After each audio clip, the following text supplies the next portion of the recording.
आज का टॉपिक हम लोगों का स्पेक्ट्रम है और ये बहुत ही इंपॉर्टेंट चैप्टर इसलिए हो जाता है क्योंकि आईसीएसई के बोर्ड के एग्जाम में इससे बहुत सारे क्वेश्चंस आते हैं। ये चैप्टर सिर्फ स्पेक्ट्रम में हमें वेव और एक चैप्टर और जो हम लोग पहले पढ़ चुके हैं जिसका नाम है प्रिज्म, इन दोनों की स्टडी हम लोग करते हैं। ठीक है, तो चलिए इसमें चैप्टर का सबसे पहले हम लोग क्या करेंगे, ओवरव्यू लेंगे कि इस चैप्टर में हमें क्या क्या चीज़ें पढ़नी है, क्या क्या कवर करना है, और उसके बाद से हम लोग देखेंगे कि कौन कौन से इंपॉर्टेंट टॉपिक्स हैं जो हमारे बोर्ड के एग्जाम में आएंगे। सिर्फ उतने को हम लोग पढ़ेंगे, ठीक है, बाकी पूरा पोथा पतरी पढ़ने से कोई मतलब नहीं है, ठीक है ना। तो चलिए शुरू करते हैं।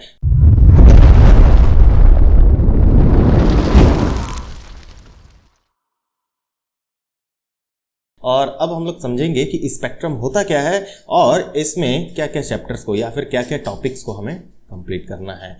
इसके साथ ही साथ हम लोग इस पूरे चैप्टर को 3 पार्ट में डिवाइड कर देंगे, क्योंकि मैं बताता हूँ। ठीक है, सबसे पहला हम लोगों का जो टॉपिक है आज का वो है स्पेक्ट्रम। स्पेक्ट्रम हमें पढ़ना है, तो सबसे पहले क्या करते हैं, स्पेक्ट्रम का मतलब समझ लेते हैं। स्पेक्ट्रम क्या होता है, जैसे कि मैंने स्लाइड में दिखा रखा है आपको कि एक व्हाइट लाइट आ रही है। जो भी व्हाइट लाइट होती है ना दोस्तों, जो व्हाइट लाइट होती है, ये व्हाइट लाइट सिर्फ एक कलर से नहीं मिलके बनी होती है, इसमें बहुत सारे कलर मिले होते हैं। ठीक है, तो वही चीज है कि यहाँ पे देखिए एक व्हाइट लाइट है और व्हाइट लाइट के बीच में क्या गया है, एक ऑब्स्टिकल आ गया है। और ये ऑब्स्टिकल क्या हो सकता है, तो ये ग्लास प्रिज्म है, एक प्रिज्म की बात कर दी गई है। तो जैसे ही व्हाइट लाइट इसको क्रॉस करती है, ये क्या होती है, ये अपने पाथ से डेविएट हो जाती है। जैसे ये व्हाइट लाइट आ रही है, इसे ऐसे इस डायरेक्शन में निकलना चाहिए था, लेकिन ये क्या हो जाती है, ये डेविएट हो जाती है, क्योंकि अब ये प्रिज्म के अंदर है इसलिए इसका डेविएशन हो गया। लेकिन इसके बाद से ये प्रिज्म से बाहर भी तो निकलेगी, तो जब बाहर निकलेगी तो वापस से इसका क्या होगा, डेविएशन। तो डेविएशन हमें 2 बार देखने को मिलेगा, ठीक है ना। तो ठीक है, ये बाहर जो रेज निकलती है इसको हम लोग एमर्जेंट रेज बोलते हैं। और एक व्हाइट लाइट के अंदर क्या होते हैं, ये कई सारे कलर हैं। इन सारे कलर को हमने क्या कर लिया, 7 कलर होते हैं पता है, जो कि रेनबो में कलर होता है। इन सारे कलर को हमने क्या किया, एक स्क्रीन पे ले लिया और इसी को हमने बोला स्पेक्ट्रम। तो अगर कोई पूछे कि स्पेक्ट्रम में कितने कलर होंगे तो हम बताएंगे 7 कलर होते हैं, दैट इज विबग्योर। इसी चीज की हम लोग स्टडी करते हैं। तो सबसे पहले हम लोगों ने स्पेक्ट्रम की डेफिनेशन समझा कि स्पेक्ट्रम किसे बोलेंगे, कि जो व्हाइट लाइट होती है वो डिफरेंट पार्ट्स में डिवाइड हो जाए, अपने कंपोनेंट्स में डिवाइड हो जाए, जिससे वो मिलके बनी है, और उसे अगर स्क्रीन पे ले लिया जाता है तो वही क्या कहलाता है, उसके स्पेक्ट्रम कहलाते हैं। Is it clear. चलिए अब नेक्स्ट देखते हैं, हम लोग समझते हैं इस चैप्टर में हमें क्या क्या मेनली देखना है। ठीक है, तो चलिए समझते हैं। चैप्टर में हमें मेनली सबसे पहले इस चैप्टर को, पूरे चैप्टर को हम लोग अगर स्पेक्ट्रम चैप्टर को अगर हम लोग क्लासीफाई कर दें, ठीक है, तो इसके मेनली 3 पार्ट बनेंगे। ठीक है, कौन कौन सा है, तो पहला पार्ट अगर बात करें तो पहला पार्ट हमारा होता है डेविएशन। पहला पार्ट क्या है, पहला पार्ट है हमारा डेविएशन। ठीक है, डिस्पर्शन, डेविएशन, डिस्पर्शन, स्पेक्ट्रम। ठीक है, तो ये पहला पार्ट, ठीक है, ये पहला पार्ट अपना हो जाएगा क्या, डेविएशन, डिस्पर्शन, स्पेक्ट्रम। दूसरे पार्ट की अगर बात करें तो दूसरा पार्ट हमारा आता है इलेक्ट्रोमैग्नेटिक स्पेक्ट्रम। क्या आ जाएगा, इलेक्ट्रोमैग्नेटिक स्पेक्ट्रम। ठीक है, इलेक्ट्रोमैग्नेटिक स्पेक्ट्रम है। और जो तीसरा पार्ट हमारा होगा, वो तीसरा पार्ट क्या है, वो है स्कैटरिंग ऑफ लाइट। क्या है, स्कैटरिंग ऑफ लाइट। ठीक है, तो फ्रेंड्स मैं सबसे पहले बता दूं कि इसमें हमें पढ़ना क्या क्या था। तो 3 चीजें, मैंने पूरे चैप्टर को 3 पार्ट में डिवाइड कर दिया गया। ठीक है, अब ये 3 पार्ट में डिवाइड हो गया है, अब हम लोग इसे आसानी से समझ सकते हैं। तो पहला क्या हो जाएगा हमारा, पहला हो जाएगा डिस्पर्शन एंड डेविएशन। दूसरा हो जाएगा हमारा क्या, इलेक्ट्रोमैग्नेटिक स्पेक्ट्रम। और तीसरा हमारा हो जाएगा स्कैटरिंग ऑफ लाइट। ठीक है, तो बात आ रही है समझ में। तो ये 3 पार्ट में हमने इस चैप्टर को डिवाइड कर दिया है। अब हमें इसको समझेंगे कि इसमें क्या क्या चीजें आती हैं। तो सबसे पहले अगर हम लोग बात करते हैं किसकी, तो सबसे पहले बात करते हैं हम लोग डेविएशन की। डेविएशन क्या होता है बेटा, तो डेविएशन का मतलब होता है कि अगर कोई भी एक लाइट आ रही है, एक लाइट रे है, ठीक है, वो ट्रेवल कर रही है, और ट्रेवल करते समय उसके बीच में कोई भी ऑब्स्टेकल आ जाता है ना। कोई भी ऑब्स्टेकल का मतलब आप समझ सकते हैं, या हम बोल सकते हैं कोई दूसरा मीडियम आ गया, हो सकता है ये वैक्यूम में ट्रेवल कर रही थी और इसके पास एक मीडियम आ गया, किसका, वाटर का, या फिर मान लेते हैं ग्लास का आ सकता है, ठीक है। तो मान लेते हैं हम लोग वाटर का मीडियम आ गया, ठीक है। अब ये क्या हो गया, इसको इसी पाथ में इधर की तरफ इसे क्या करना था, मूव करना था, ऐसे ही इसे प्रोपगेट करना था। लाइट वेव है, प्रोपगेट करती, प्रोपगेट का मतलब होता है आगे की तरफ बढ़ना। लेकिन ये क्या हो गई, ये यहां से डेविएट हो गई, अपने पाथ से क्या हो गई, भटक गई, और यही हमारा क्या कहलाता है, डेविएशन। क्लियर है, ठीक है, ये डेविएशन हुआ। दूसरी बात समझते हैं डिस्पर्शन। डिस्पर्शन का मतलब क्या होता है कि एक की लाइट रे है, ठीक है, और हमने क्या किया, इसे एक ग्लास से पास किया, और ग्लास से पास करते हुए ये इसके अंदर जितने भी कलर मौजूद थे वो सारे कलर में ये क्या हो गई, बट गई। इसे हमने क्या बोल दिया, डिस्पर्शन। ये बिल्कुल वैसा जैसे मैंने स्पेक्ट्रम के लिए बताया था, बिल्कुल ये वैसा ही है। Is it clear? तो समझ में आ गया। तो पहले टॉपिक में हमें यही पढ़ना है, डेविएशन और डिस्पर्शन ऑफ स्पेक्ट्रम। इसमें हम लोग मेनली वही पढ़ेंगे जो हम लोगों ने प्रिज्म में पढ़ा था। प्रिज्म में क्या देखा था हम लोगों ने, कि प्रिज्म में देखा था एंगल ऑफ डेविएशन कितना आ रहा था, है ना, एंगल ऑफ इंसिडेंट रे, उससे एमरजेंट रे थी, और उसके बाद टोटल हमने डेविएशन, ठीक है। तो जस्ट इंस्टेंस अगर मैं आपको वो बताऊं, थोड़ा सा समझाऊं, तो वो बिल्कुल कुछ इस तरीके का होगा। देखिए, ये मानिए एक क्या है, प्रिज्म है, ये एक प्रिज्म है, ठीक है। थोड़ा सा और अच्छे से बना लेते हैं इसे। ये एक प्रिज्म है, और क्या हुआ, यहां से एक लाइट रे आती है, ठीक है, एक लाइट रे ऐसे आई। एक मिनट, तो लाइट रे अब बनाते हैं हम लोग कि एक लाइट रे इस प्रिज्म पे आ रही है, तो ये एक लाइट रे ऐसे आई, ठीक है। और अब क्या हुआ, यहां से हमने क्या बनाया, इस पे, किसके, इस बेस पे, है ना, ये जो बेस है इसके परपेंडिकुलर ही क्या होता है, नॉर्मल हम लोग बना देते हैं, है ना। तो ये क्या हो जाएगी, नॉर्मल की तरफ झुक जाएगी इस तरीके से, और फिर क्या होगी, यहाँ पे भी नॉर्मल होगा, तो ये नॉर्मल से दूर हट जाएगी कुछ इस तरीके से, ठीक है, ऐसा ही होता है। तो यहाँ पे हमने क्या बोला, ये यहाँ पे ये नॉर्मल से एक एंगल बनाया, ठीक है। अच्छा, ये कौन सी है, इंसिडेंट रे, ये क्या कहलाती है, इंसिडेंट रे। ये क्या कहलाएगी, एमरजेंट रे। क्या कहलाएगी, एमरजेंट रे, ठीक है। ये एमरजेंट रे है, ये हमारी इंसिडेंट रे थी, ठीक है। अच्छा, ये रिफ्रैक्टेड रे है जो बीच में आ गई। ये क्या होता है, ये एंगल है किसका, प्रिज्म का एंगल है, ठीक है। तो ये अगर हमें बताना है तो ये लाइट रे कैसे जा रही थी, मैं अगर कलर चेंज करके बताता हूँ आपको, थोड़ा अच्छे से समझ में आएगा। अगर मैं कहूँ कि लाइट रे कुछ इस तरीके से इसको जाना था, ये यहाँ से जा रही थी और इसे बिल्कुल ऐसे जाना था, ठीक है, इसे ऐसे जाना था, ठीक है, और ये ऐसे डेविएट हुई। और ये वाली जो लाइट रे है, अगर इसे पीछे की तरफ एक्सपेंड में कर दूँ तो ये ऐसे होगा, और ये जो बीच में इसके एंगल बन रहा है, यही क्या हो जाएगा, यही एंगल ऑफ डेविएशन हो जाएगा, ठीक है, यही एंगल ऑफ डेविएशन होगा ये, ठीक है, ये एंगल ऑफ डेविएशन, जिसको इससे डेल्टा से हम लोग डिनोट करते हैं। तो ये लाइट रे का डेविएशन कितना आया, तो प्रिज्म से पास होने के बाद इतना आया, ठीक है। तो इसमें हम लोग मेनली इस चीज की ही स्टडी करेंगे, ठीक है। नेक्स्ट हम लोग समझते हैं electromagnetic spectrum and it's classification. इसमें क्लासिफिकेशन भी पढ़ना है ना, इसमें हमें क्लासिफिकेशन भी पढ़ना है। तो सबसे पहले हम लोग क्या करते हैं, इलेक्ट्रोमैग्नेटिक स्पेक्ट्रम के बारे में थोड़ा सा समझ लो, है ना। देखिए, ये चैप्टर ऐसा है कि अगर मैं इन चीज़ों के बारे में बता दूं कि आपको पढ़ना क्या क्या है, उसके जो बेसिक चीज़ है अगर मैं आपको समझा दूं तो आप खुद भी ये चैप्टर को पढ़ सकते हैं। वैसे मैं कंप्लीट कराऊंगा इस पे, है ना। तो देखते हैं इलेक्ट्रोमैग्नेटिक स्पेक्ट्रम के बारे में। तो इलेक्ट्रोमैग्नेटिक स्पेक्ट्रम समझते हैं। इलेक्ट्रोमैग्नेटिक स्पेक्ट्रम अगर मैं आपसे कहूँ, इलेक्ट्रोमैग्नेटिक स्पेक्ट्रम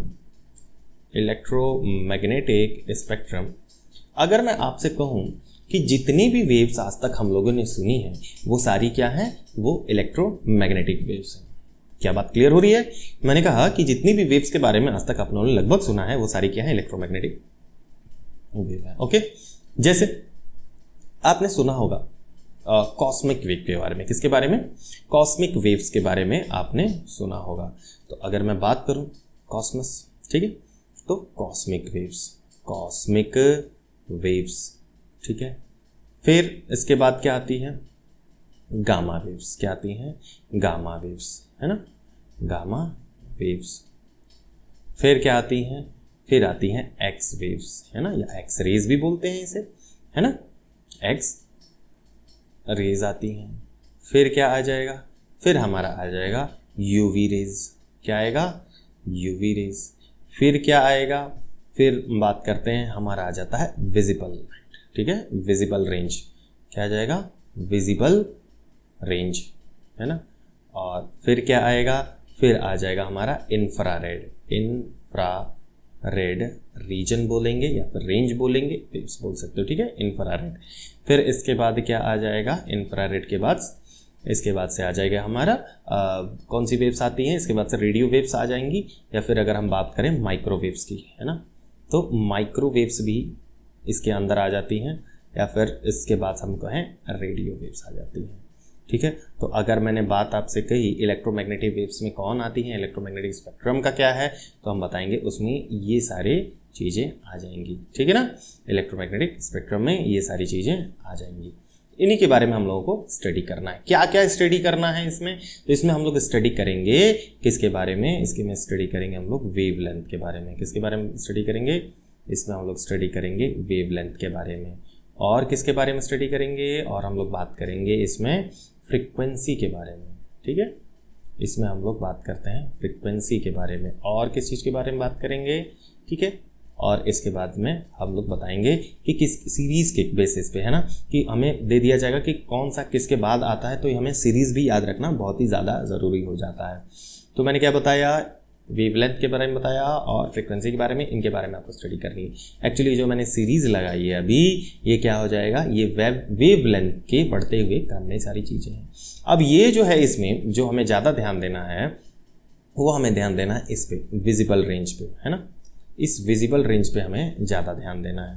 क्यों ध्यान देना है भाई विजिबल रेंज पे, क्योंकि यही विजिबल रेंज है जिसमें वाइट लाइट आती है और यहीं से जो है कलर डिवाइड हो जाते हैं, ठीक है। इसी में क्या आती है, वाइट लाइट आएगी और यहीं से कलर क्या हो जाएंगे, डिवाइड हो जाएंगे। जैसे यहीं से इसका और इसका जो रेंज अगर पूछा जाए सबका, तो देखिए सबका हमें क्या याद रखना है, इसमें हमें रेंज याद रखना रहेगा, कितना डिस्टेंस है एक वेव का या कितनी दूरी पे बन रही है। तो जैसे इसका जो यूनिट होता है वो किस में लेते हैं हम लोग, नैनोमीटर में लेंगे, नैनोमीटर में लेंगे, या फिर हम लोग लेंगे एंगस्ट्रॉम में, ठीक है। तो नैनोमीटर में, जिसे हम लोग एनएम से भी डिनोट करते हैं, या फिर एंगस्ट्रॉम में।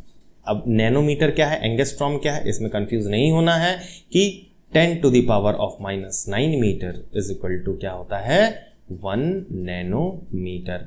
उसी तरीके से 10 to the power of -10 metre is equal to होगा कितना, 1 मीटर, ठीक है। तो ये आपको याद रहना है, कम से कम ये 2 यूनिट तो हमेशा याद ही रहे।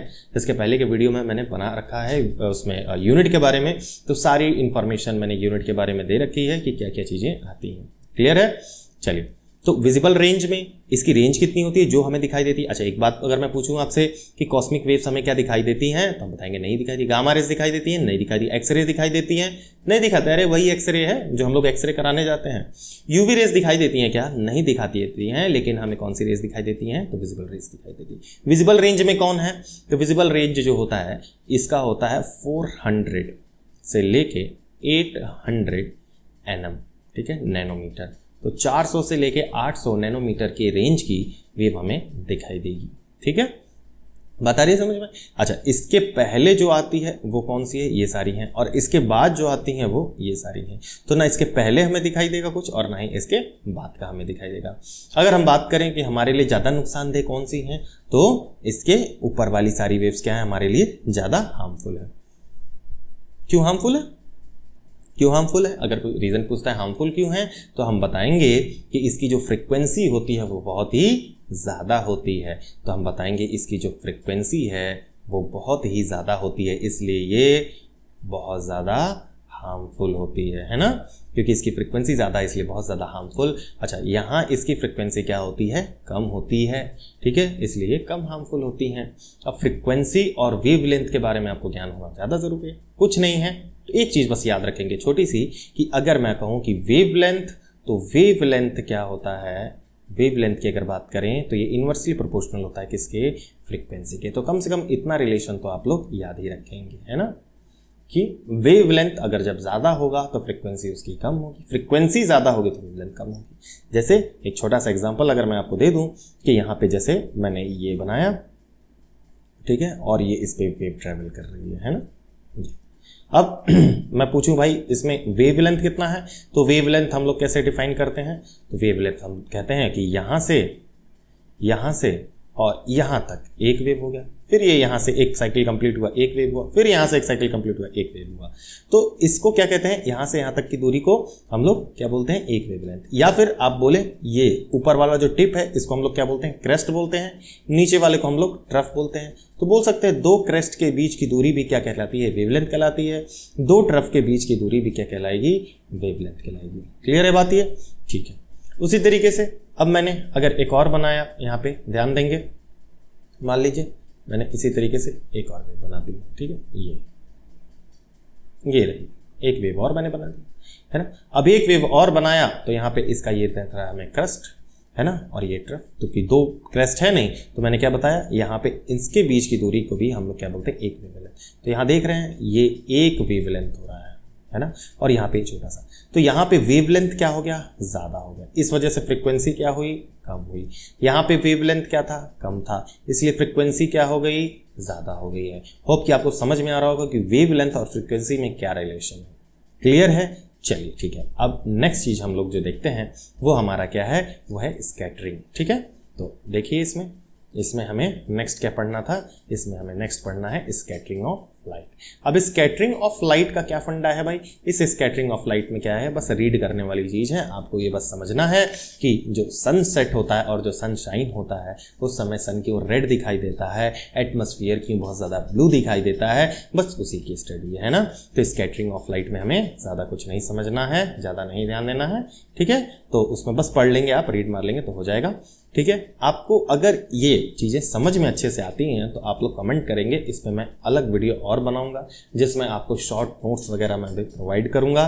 किससे रिलेटेड, तो स्पेक्ट्रम से रिलेटेड, है ना, ठीक है। तो नेक्स्ट स्कैटरिंग आता है। स्कैटरिंग ऑफ लाइट में क्या होता है कि लाइट जो है छोटे छोटे पार्ट्स में टूट जाए, ऐसा कह सकते हैं कि स्कैटर हो जा रही है, फैल जा रही है लाइट, है ना। जैसे एक लाइट की बीम आ रही है, पूरी लाइट बीम जो है एक जगह पे पड़ रही है, एक लाइट बीम आई और एक जगह पे पड़ रही है ना, यहाँ पे पड़ी, लेकिन अब क्या हुआ, अब ये स्कैटर हो गई, है ना, वो वहां पे नहीं पड़ी। जैसे लाइट बीम जो आई वो क्या हो गई, फैल गई, है ना। वो जैसे यहाँ पे से पढ़ना था इस लाइट को, तो यहाँ ना पढ़ के वो क्या हो गई, वो फैल गई है, स्कैटर कर गई है। तो ये सारी चीज़ें इसमें हम लोग पढ़ेंगे, किसमें, स्कैटरिंग ऑफ लाइट में। तो ठीक है, ये अपना स्पेक्ट्रम क्या था, चैप्टर था, जिसमें मैंने आपको पूरा ओवरव्यू दे दिया है कि क्या क्या चीज़ें हम लोगों को पढ़नी है। होप कि सारी चीज़ें आपको अच्छे से क्लियर हो रही होंगी। इसका नेक्स्ट पार्ट भी हम लोग लेके आ रहे हैं। ये पहला पार्ट है जिसमें मैंने सिर्फ ओवरव्यू दिया है कि इस चैप्टर में हमें क्या क्या पढ़ना है, क्या क्या चीज़ें आएंगी।